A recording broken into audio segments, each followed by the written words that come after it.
já que nós estamos na Terra, numa vivência terrena, mas um espírito em evolução. Então, nós, dentro das leis da vida, existe o que a gente chama a lei da reencarnação, a lei da vida. E um lema é nascer, crescer, morrer e nascer de novo. Essa é a lei, para que nós tenhamos a condição de evoluirmos e chegarmos à perfeição. Então, quem estiver aqui, que são pais, independente da idade, quem não seja pais, mas tem sobrinhos, mas tem netos, mas tem amigos que precisam de orientação. Aqueles que acham que os filhos já cresceram e não têm mais chance, não é verdade. Nós temos a todo instante o momento adequado para interceder por nós e por os nossos filhos, interceder por aqueles que nos são direcionados. E, através da reencarnação, é que esse processo acontece. E por que nós reencarnamos? Nós reencarnamos para que nós possamos crescer. E todos nós trazemos no nosso perispírito história desde quando nós fomos formados por Deus em forma de mônada, de luz. E trazemos todas as nossas experiências guardadas no nosso perispírito. Então, nesta existência, nós estamos assim. Nós não somos assim. Este assim, cada um toma para si como eu estou nesse momento. E como é que ocorre o processo da reencarnação? Ele ocorre através do nascimento, através de duas pessoas que se juntam, ou estão apaixonados, são casais que se programaram para vir juntos e têm uma sintonia, ou casais que têm sintonia, mas comprometimentos, ou às vezes, entre aspas, aquele nascimento que no nosso pensar foi o acaso, foi um acidente. Eu sempre digo no consultório, nenhum filho de Deus nasce por acidente. Existem os tipos de reencarnação. Aquelas reencarnações que são guiadas, planejadas, através da conscientização já do espírito. E existe o processo reencarnatório de espíritos que são condicionados a determinado tipo de existência, porque ainda são espíritos teimosos, renitentes, não têm ainda a força ou a capacidade de escolha do seu processo reencarnatório. Sendo assim, se para uma criança nascer é necessário um homem e uma mulher, em toda a nossa existência, o pai e a mãe têm uma responsabilidade muito grande, porque cada um tem uma missão. De forma simplista, não é assim, mas para que vocês entendam. Um é estrógeno e o outro é testosterona. Um está ligado mais à emoção, o outro está ligado mais à força, à coragem, à luta para a vida. Então, pai e mãe têm o seu papel. Independe se vive ou não maritalmente no mesmo lar. Mas cada um tem a sua função. Existem mães solos, como foi o meu caso. Então, eu procurei ajuda de psicólogos que me ajudassem pelo lado masculino. E existem pais que são solo.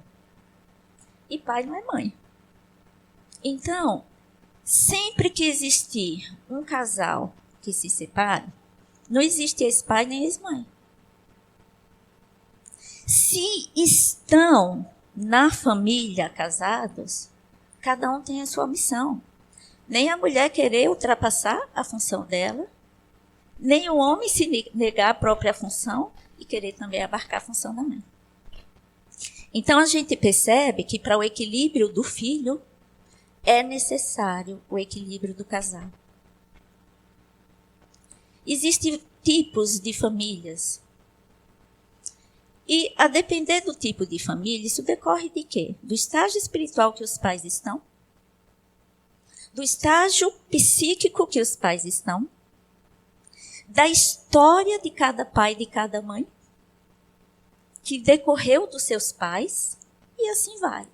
Então, percebam que existe uma influência muito grande no processo educacional. Então, não existe nem perfeição de pai, nem perfeição de mãe. Todos nós estamos em aprendizado. E existe um momento do nosso despertar como pai e como mãe. Existe um momento nosso de despertar como filhos. Então, Emmanuel fala o seguinte sobre família. É um instituto doméstico, organização de origem divina, onde encontramos os instrumentos necessários ao nosso próprio aprimoramento para a construção de um mundo melhor. É para isso que a gente nasce. De todos os institutos sociais, a família é o mais importante do ponto de vista do alicerce moral que rege a vida. Bom, então a função da família é receber espíritos, como os nossos pais nos receberam. Mas vamos a partir de nós agora. Receber espíritos em evolução, assim como nós. E nós temos a oportunidade de nos ajudar e ajudar esses seres que estão vindo. No lar, grande parte das vezes, nós encontramos desafetos. Mas, como é que surge o amor? O amor surge através, principalmente, da maternidade e da paternidade. Isso eu falo, gente, aqui, nós que estamos já conscientes. Então, a partir daqui, nós podemos nos melhorar e ajudar outras pessoas a melhorarem. Então, a partir do processo reencarnatório, vem o novo ser. Como é que nós reencarnamos? Tem o mecanismo espiritual e tem o mecanismo físico. Na formação desse bebê na vida intrauterina, existe a influência do comportamento do pai e da mãe, que hoje já se mostra que existe a herança comportamental até do pai. Existe a herança, gente, até do que o pai comeu. Tudo que nós passamos para os nossos filhos, comportamento e doenças, vai até a terceira geração. Hoje já é comprovado. Então, olha a nossa responsabilidade. Bom, mas como eu disse, não existe pai nem mãe perfeito e nós também temos os nossos problemas psicoemocionais e espirituais a resolver. Então, eu sempre digo no consultório, nós aprendemos com os nossos filhos a ter responsabilidade, a ter resiliência, a aprender a amar. Para que a gente oriente um filho, a gente tem que ser o exemplo. Então, olha a importância disso. Então, no processo reencarnatório nosso, existe um mecanismo onde o espírito se acopla ao corpo através de dois processos. O perispírito vem através do cérebro, o espírito vem através do sistema endócrino, neuroendócrino, e o espírito vem através do sistema imunológico. Bom, em todo esse processo, esse ser é formado na vida intrauterina e já sofre as influências principalmente da mãe. É a mãe que está gestando. E tudo tem um porquê. Então, o que a mãe sente, o que a mãe come, o que a mãe pensa, é a primeira visão que a criança tem na vida. Então, veja, nós geramos seres, mas nós não somos responsáveis pela existência do espírito. Quem formou o espírito foi Deus. Nós somos responsáveis com a nossa carga genética de trazer à vida um espírito em evolução como os nossos pais nos trouxeram. Então, não existe uma separação da parte psicoemocional e espiritual. Olha a importância disso. Então, assim como tiver o espermatozoide carregando a sua carga genética desde a alimentação, desde o pensamento, gente, desde o comportamento, desde o sentimento, essa carga genética vai formar um imprint associado ao óvulo, com também sua carga genética, sua alimentação. E aí, quantas crianças que são adotadas, e que se saiba, eu vejo isso muito no consultório, e que se saiba de onde vem a origem, fala, não conviveu com a mãe, não sabe quem é, assim, nada da mãe em termos de vivência, e parece a mãe. E não é só a fisionomia, porque foi o aprendizado intraútero, mas a tendência que a gente traz. Aí vem outro processo. Eu, ser espiritual, já tenho as minhas demandas boas e aquelas demandas que me prejudicam. Por isso que a gente nasce. Por isso que os nossos filhos nasceram. Então, nessa demanda, vem o pai, a mãe e eu. Joana de Ângeles, eu tenho uma dúvida muito grande. Eu digo, o que é que mais pesa? É a vida passada ou é essa vida? Gente, essa vida. Vocês acreditam nisso? Ah, ele é assim porque ele tem um compromisso espiritual. Tem, todos nós temos. Mas o que as crianças vivenciam vai intraútero e a depender de cada fase que essa criança tiver lesão cerebral. O nosso cérebro, ele vai amadurecer aos 4, né? Ele vai se formar até os 4. Vai começar a amadurecer aos 7 anos. É por isso que o processo reencarnatório é a partir de 7 anos. Eu estava ouvindo uma neurocientista e ela associando a ciência e o lado espiritual. O que acontece? O bebê ele é formado na vida intrauterina e aí ele vai tendo essas impressões, o bebê nasce. De 0 a 6 meses, a lesão que existir emocional ou de doença, vida intrauterina, vai ter um tipo de consequência quando ele nascer. Olha só. Aí quando ele nasce, aí se de 0 a 6 meses essa criança não tiver apego seguro, o conversar, o tocar, o sentir, sabe o que a criança vai sentir lá na frente quando for adulto, que vai trabalhar? A síndrome do abandono. Bom, depois dos 6 meses, aí vai. Dos 6 meses, mais ou menos aos 6 anos, a primeira infância. Se essa criança for uma criança negligenciada, eu posso amar o meu filho e negligenciar. Sabe como? Eu posso negligenciar um filho. Eu não converso, eu estou no celular, eu me preocupo com o trabalho. Eu tenho os meus problemas psicológicos e não vejo o meu filho. O meu filho fica terceirizado. Eu vou dar um exemplo aqui, gente, sem julgamento, baseado na parte científica e no que a gente está falando.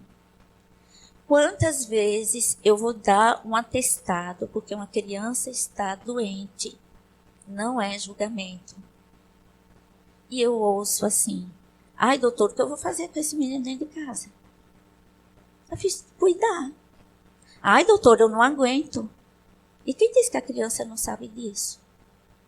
Você sabe o que diferencia o ser humano do animal? O lobo frontal. Vocês já ouviram falar que o cachorro, ele tem um amor incondicional?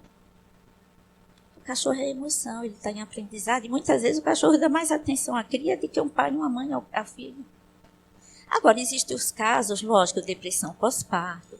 Veja, o que eu estou dizendo é, quando a gente está em um estágio equilibrado, parcialmente equilibrado.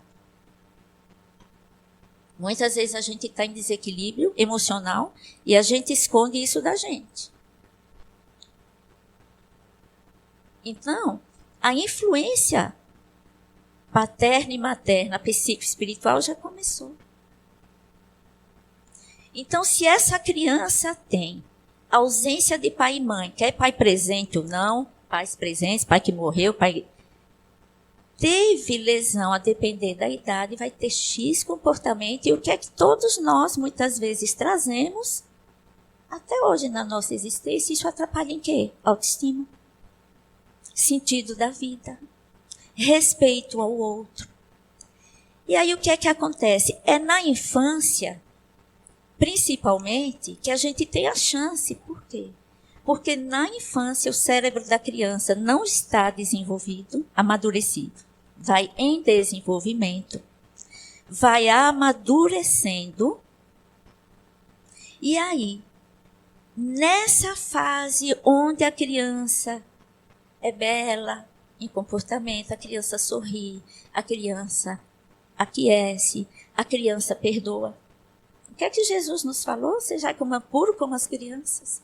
E quantas mágoas a gente traz dos nossos pais. E tudo bem. E se a gente traz essas mágoas, trabalhar tudo isso. Porque eles também estiveram em fase de aprendizado. E eles nos deram o que eles souberam. Eu tenho aprendido isso aos 60 anos.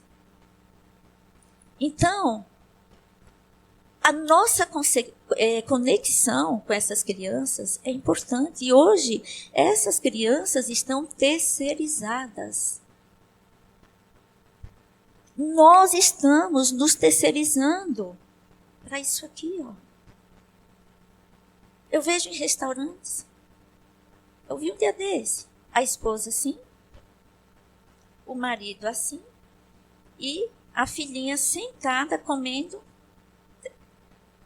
Segundo a Sociedade Brasileira de Pediatria, não é para dar celular antes dos 2 anos. Eu digo, não dê antes dos 5. Pela maturação cerebral. E a criança assim, ó. Tudo desconectado. Os valores da família. Onde estão? Quais são os nossos valores que a gente não tem passado para os filhos? Então, é na infância, nessa fase de pureza, que nós, pais, temos a oportunidade de colocar valores para esses filhos. Para quê? Para preparar para a vida. O que é que a gente vê hoje? Jovens se suicidando porque a namorada terminou. Outras pessoas iniciando o processo de suicídio em crianças. Eu já tive 2 casos. Por brincadeira no celular. Não, ele está tão quietinho. Ai, doutor, pelo menos desculpe, mas o celular pelo menos acalma. Então, o que falta em nós como pais para ter acesso à alma desse ser em evolução? Bom, então, partindo desse princípio, que esse espírito ele se conecta ao corpo através do cérebro. O cérebro vai amadurecendo. Ele é formado até 6, 7 anos, mas ele só vai amadurecer aos 23. Pensa nisso. Aí a gente chega para um adolescente de 18 anos e diz, você já tem 18 anos e você não é criança, e você fazendo isso. O que é que eles aprenderam? O que é que nós ensinamos? Nós percebemos as dores dos nossos filhos. Gente, é tão difícil às vezes a gente lidar, a gente não sabe lidar com a dor dos nossos filhos. Às vezes com a malcriação, às vezes com a rejeição a nós, pais, ou a nós, tutores, ou algum enteado. E tudo é aprendizado. Então, não é que a gente, não é que a gente se debata, puxe cabelo, chore, mas a gente tem que ir atrás para melhorar. Porque ninguém vem na nossa vida por acaso. E aí, como é então que a gente pode influenciar espiritualmente e psiquicamente os nossos filhos? Através da comunicação. Como é que eu me comunico com esse filho? com a palavra, com o olhar, com o exemplo, desde que ele está dentro da barriga. Como é que eu disciplino esse filho? Eu dou disciplina? Não, eu dou. Tá bom. E através da modelagem, o que é que esse filho vê que eu faço? Como eu me comporto? Como eu me comporto dentro de casa, na sociedade, no trabalho? Como é que eu sou? E como é que isso acontece? Através do tipo de parentalidade. E o tipo de parentalidade, tudo se mistura. A gente é um pouco de tudo. Mas vai decorrer de quê? Do nosso estágio, do nosso conhecimento psíquico, espiritual, moral, mental. Nosso, de pai e mãe. Então, existe a parentalidade autoritária. Que é aquele pai que é grosso, aquela mãe que é grossa, que xinga. Menino, você não sei isso. Menino, não sei aquilo. E que fala denegrindo essa criança. Que a criança é burra, que a criança é chata, que não aguenta essa criança. Não deixa a criança escolher. Bate na criança. Pais autoritários. E em Efésios, o que é que Paulo fala? Que deve existir uma submissão mútua. A palavra submissão não é pai se submeter a filho, nem só filho. Submissão é respeito. Como a gente deve se submeter a Deus? Respeito, né? Então, o que é que acontece? Paulo fala que a submissão mútua, o respeito mútuo, requer humildade nossa de pai e mãe. Saber onde nós estamos tendo limite, dificuldades e pedir ajuda. Mas para que isso aconteça, a gente precisa ter autoconsciência. E aí vem no Sermão do Monte, quando Jesus fala, sede humildes. Então, para que um pai seja humilde, ele precisa, gente, sabe o que? Um pai e uma mãe ser humilde? Tem muita segurança. Muita consciência. A humildade é preciso ter honra dentro de si, sabe por quê? Para não deixar o ego tomar conta. E aí, o que acontece? Esses filhos, eles ficam ou agressivos, inseguros, autoestima baixa. São adolescentes que no futuro saem com o carro, tem acidente com o carro, não tem amor à própria vida. Por quê?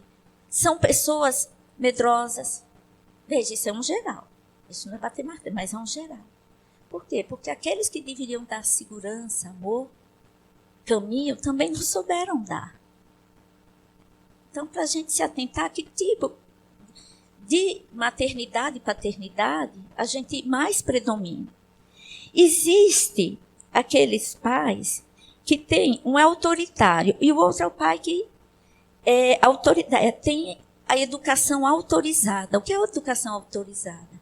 É aquela educação que eu olho meu filho, eu dou limites, eu sou firme, esse filho esperneia, chora, mas eu dou amor. Deus é assim conosco. É a modelagem que a gente deve ser. Então, através das suas leis, ação e reação, lei do amor, a gente deve modelar Deus, Jesus, os grandes mestres que vieram à vida, à terra. Existe também a paternidade permissiva. É aquela que existe a disciplina mínima. Meu filho pode tudo. Se o professor for reclamar desse filho, o pai vai na escola para tirar o professor da escola. São crianças que podem tudo. E são crianças que no futuro, dentro do mundo delas, não conseguem nada. Porque não sabem trabalhar o limite, a ordem, o respeito. O filho não pode chorar. Como a gente pode evitar que um ser chore? Eu aprendi com meu marido, essa coisa mais linda da minha vida, eu não canso de falar. Ele disse uma vez que eu era uma mãe muito super protetora. E eu esperneei, claro, imagina. Eu que oriento, ouvi do marido que eu sou mais super protetora. Esperneei, foi no bem. Eu digo, mas meu Deus, como? Tudo eu fazia, quase tudo, né? Eu não, acho que eu não fazia mais porque eu não tinha tempo. Mas eu não queria que o filho sofresse. Quando foi o término da primeira namorada, eu larguei tudo porque ele chorava, veja. Hoje eu encontrei o equilíbrio. Mas também a superproteção tira a energia do ser humano. Vê, se alguém for fazer tudo para a gente quer ficar onde? No bem bom. É a nossa tendência. Entende? Então, a permissividade deve ser, gente, ter muito cuidado. É aquela criança que bate, é aquela criança que faz tudo, é aquela criança que não tem limite, é aquela criança que não pode chorar, é aquela criança que tem que ter tudo. Não, Deus nos dá tudo. Nós estamos sobre a lei de causa e efeito. Se a gente predispuser esses espíritos que nos foram confiados a sofrerem a mais do que o que já era para, nós temos a nossa responsabilidade. Mas volto a dizer, não existe pai e mãe perfeito, façamos o melhor que a gente pode. Mas isso é necessário consciência. E aí, o que é que acontece? Nessa permissividade exagerada, nós perdemos os nossos filhos nos valores, para as drogas, para a depressão, para o desequilíbrio. E ainda por cima, quando a gente chegar na nossa idade, velho, eles ainda acharem que a gente tem a obrigação dele. E aí, eu vi uma frase que eu achei interessante. Filho não nasce com manual. Ele é o próprio manual. Eu lembrei de uma paciente que chegou no consultório. Primeira consulta. Gente, eu me matei de rir. Eu não ri não, eu gargalhei, que ela disse que chegou no pronto-socorro. E aí a mãe reclamando disso, reclamando daquilo. Aí o pai também reclamando. Aí a médica disse assim, e cadê o manual? Aí o pai chegou e foi para a bolsa da criança e fez, cadê o manual? Aí a mãe disse, mas onde você colocou o manual? Aí eles se olharam e disse, mas que manual? Okay. Gente, eu me matei de rir. Eu disse, gente, não é uma verdade? A gente aprende a ser pai e mãe. Por quê? Porque essas crianças, esses filhos, eles já nascem com a tendência e a função nossa não é mudá-los, é orientá-los. Mas para que a gente oriente, a gente precisa ser orientado. E aí, como é que então, a parte evangélica, qual é a minha influência nessa educação psicoemocional espiritual? Ética divina. Pode a psicologia, pode a ciência, pode a psiquiatria ter todas as leis do mundo. Sem a ética divina, nós não vencemos a nós mesmos. O que é então a ética divina? É contato com o nosso ser maior, o nosso eu. Quando eu entro em contato e vejo que tem um sentido muito grande eu ter nascido, tem um sentido imenso eu ser pai e mãe, ser professor, ser médico, seja o que for, tem um sentido. Eu não vim aqui por acaso. E aí eu vou encontrar desafetos, eu vou encontrar dificuldades, em mim. Eu vou ter sentimentos que não se explicam, tristeza, depressões, não sei porquê. Eu não vou encontrar força. Só na psicologia? Só na medicação? Não. Em Deus. E os nossos filhos precisam, eu nunca uso muito essa palavra. Eu tento não usar precisam. Ter o acolhimento divino através do lar, porque Deus é representado na terra pelos pais. Pais que abandonam, que eu digo, abandono é sair de casa, é não olhar, é não cuidar, é não prestar atenção, é não ter tempo para os filhos, é não ter tempo para si. É deixar que a escola eduque, que o celular tome conta. Eu preciso da parte espiritual, porque eu sou um espírito em evolução na Terra, em aprendizado. Então, como fazer? Primeiro, educação evangélica. Estamos aqui para aprender sobre o Evangelho. A gente sempre quer curar alguma coisa, porque a gente sempre está em crescimento, em necessidades. Então, quando a gente faz o Evangelho e vivencia, a gente muda. Desde que nós começamos a fazer o Evangelho no lar diariamente, eu sou outra pessoa. Gente, eu sou outra pessoa. O diálogo e o exemplo. É difícil uma criança quando está na fase da birra, que o cérebro não está amadurecido. É difícil. É preciso paciência. É preciso persistência do pai e da mãe. Não vai dizer, você é um chato, eu não aguento, não é isso. Mas vai ter momentos que talvez a gente fale. Mas que a gente retome o nosso senso. Que a gente retome a nossa essência de orientadores e cuidadores desses seres que reencarnaram e que a gente abriu, graças a Deus, a porta da reencarnação, assim como os nossos pais abriram para nós. Vivenciar esses ensinamentos do Cristo no lar, ser exemplo na sociedade, no trabalho, consigo mesmo. E aí, o que é que nós, como seres, vamos aprendendo? Amor, perdão e compaixão. Que, em resumo, é o que Jesus nos fala. Amar ao próximo como a si mesmo. Então, fica uma indagação que eu trago comigo hoje e repasso para vocês agora o abacaxi, que é o seguinte. Que pai, que mãe eu estou sendo? Onde eu preciso melhorar?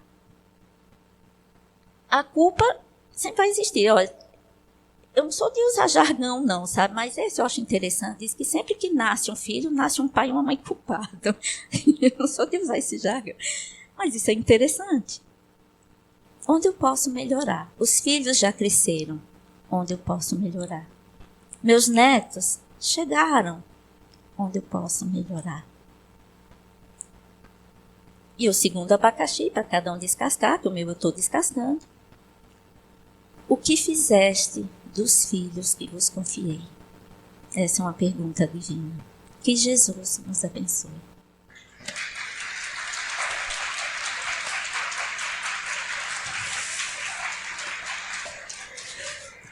Esse é um tema que me toca muito o coração. Porque, desde pequena, não sei porquê, eu trazia assim em mim. Algo que eu tinha que melhorar. Eu trazia uma culpa que eu não sabia do que era. Há algum tempo, algumas eu estou sabendo.